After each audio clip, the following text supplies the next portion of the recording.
মৰমৰ ছাত্ৰ ছাত্ৰীসকল, তোমালোকে যিসকল ছাত্ৰ ছাত্ৰী এতিয়া প্ৰথম বৰ্ষত পঢ়ি আছা কলা বিভাগত, সেই ছাত্ৰ ছাত্ৰীলে মোৰ এটা অনুৰোধ, তোমালোকে চাবা যে তোমালোকে যিবোৰ বিষয় লৈছা সেই বিষয়ৰ প্ৰতি তোমালোকে মনোযোগ দিবা। কাৰণ কিয় চোৱা, তোমালোক সৰু হৈ থাকিলেও তোমালোকৰ চবৰে ভিতৰত এটা সপোন আছে আৰু সেই সপোন মতে আগবাঢ়ি গলেহে তোমালোকে তোমালোকৰ যিটো ইচ্ছা সেইটো তোমালোকে পূৰণ কৰিবলৈ চেষ্টা কৰিব পাৰিবা।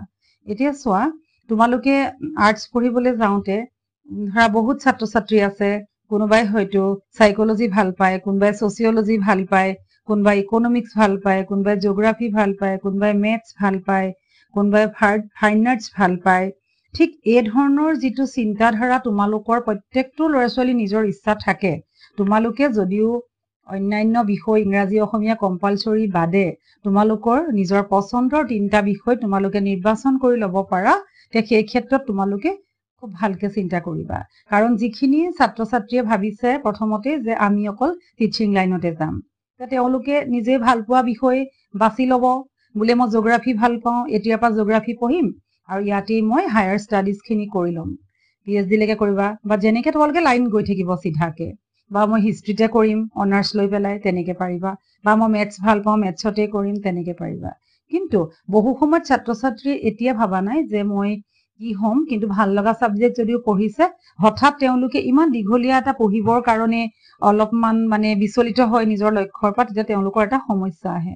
সেইকাৰণে মই ভাবিছো যে তোমালোকে 2-3টা হাতত লক্ষ্য মানে মিলাই ৰাখিবা তোমালোকৰ লক্ষ্য, যে আমি এনেকুৱা কৰো যে মই ইকনমিক্সৰ লগত মেথছ পঢ়ো, তেতিয়া আগলে মই 2টা বিষয় যদি হায়াৰ ছেকেণ্ডেৰীৰ পিছত বেচেলৰত কৰো, তেতিয়া মোৰ মেথছো থাকিলে ইকনমিক্সো থাকিলে, তেতিয়া মই অকল টিচিং লাইন বুলি নহয়, প্ৰফেচৰ নহয়, বা তোমালোকে ইনভেষ্টমেণ্টৰ ফালে যাব পাৰিবা, বা তোমালোকে ডাটা এনালিষ্ট হওক, বিজনেছ এনালিষ্ট হওক, বা সেয়াও যাব পাৰা, বা তোমালোকৰ MBAও কৰিব পাৰা, বা তোমালোকে যিকোনো বেংকৰ চাকৰিও কোচিং লৈ পেলাই তোমালোকে ট্ৰাই কৰিব পাৰিবা।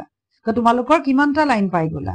ঠিক তেনেকে তোমালোকে যদি ভাবা যে বৰ্তমান সময়ত বহুত ছাত্ৰ ছাত্ৰীয়ে ধৰা ফাইন আৰ্টছ ভাল পায়, তেতিয়া তেওঁলোকৰ সেইটো তোমালোকৰ নিজৰ যিটো ক্ৰিয়েটিভিটি যাৰ যি আছে, যে তেতিয়া গ্ৰাফিক ডিজাইন কৰিব পাৰা, ফেশ্বনৰ ওপৰত হ'ব পাৰে, এনিমেশ্যন হ'ব পাৰে, প্ৰডাক্টৰ ওপৰত হয়, গতিকে এনি ডিজাইন তোমালোকে সেইখিনি কৰিব পাৰিবা। তোমালোকে তেতিয়া ফাইন আৰ্টটোকে তোমালোকৰ মূল বিষয় হিচাপে আগবঢ়াই নিবা।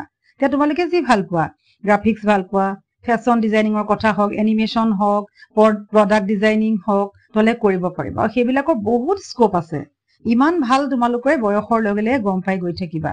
গতিকে তোমালোকে খালি মাথো ছাবজেক্টটো তোমালোকৰ ইচ্ছা মতে বিচাৰি ল'বা।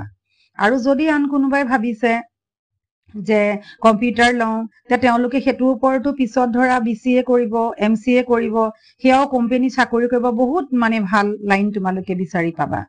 আকৌ যদি ধৰা বাকী MBA বা BBA কৰাৰ ক্ষেত্ৰত সেইটো তোমালোকৰ ছাবজেক্ট ৱাইজ বিজনেছৰ হ'ব লাগিব, সেইটো ইকনমিক্সৰ ক্ষেত্ৰত তোমালোকে পাৰিবা, ইকনমিক্স থাকিলে, মেথছ ললে, কিন্তু বাকী সেইটো কমাৰ্চৰ বেকগ্ৰাউণ্ড হয়, সেইটো বাৰু সেইটোও তোমালোকে আৰ্টছৰ পৰা থাকিলে মানে পাৰা, এতিয়াই ভাবি ল'বা। আৰু যদি তোমালোকে ফিজিকেল এডুকেশ্যনৰ ফালে যোৱা, তেতিয়াহ'লে তাৰ কাৰণেতো বহুত স্কোপ আছে, খেলাৰ একাডেমি আছে, তোমালোকে পঢ়িব পাৰিবা।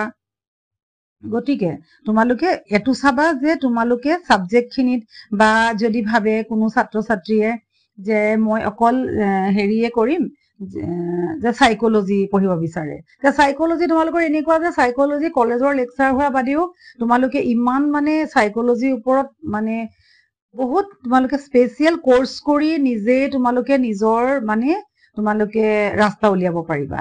নিজৰ তেনেকুৱা ধৰণৰ বহুত ইয়াক পঢ়াৰ পিছত সাইকোলজিক স্পেচিয়েল কোৰ্চ কৰিও তোমালোকৰ যদি ইচ্ছা আছে, ভাল পোৱা, জানিব মন যায়, সেইটোও কৰিব পাৰিবা। গতিকে তোমালোকে চোৱা, তোমালোকে অকল কিন্তু আৰ্টছ পঢ়ি পেলাই স্কুল কলেজত টিচাৰ হ'ব সেইটো নহয়, তোমালোকে মনে বিচৰা গোটেইখিনি বস্তু ইয়াত বিচাৰি ল'ব পাৰিবা। বৰ্তমান সময়ত ইমান বৃত্তিমুখী শিক্ষা আছে, কিন্তু তোমালোকে সেই ছাবজেক্টটো এতিয়া হায়াৰ ছেকেণ্ডেৰীতে বুজি ল'বা, কিন্তু যে এই ছাবজেক্টটোৰ পৰা মই কেনেধৰণে মোৰ লাইনটো নিৰ্বাচিত কৰি ল'ম। 1, 2, 3, 4 এনেকে তোমালোকৰ অপশ্যন থাকিব, এটা ছাবজেক্টৰ লগত মিলাই। ঠিক তেনেকে তোমালোকে ভাবি ল'বা, আৰু তোমালোকে সেইখিনি কৰিলে তোমালোকৰ খুব সুন্দৰ হ'ব। পিছত তোমালোকে একো বিপদত পৰিব নালাগে। এইখিনি তোমালোকক মই ক'বলগীয়া কথা আছিলে। ভাল লাগিলে ভিডিঅ'টো লাইক কৰিবা, শ্বেয়াৰ কৰিবা, সাবস্ক্ৰাইব কৰিবা। ধন্যবাদ।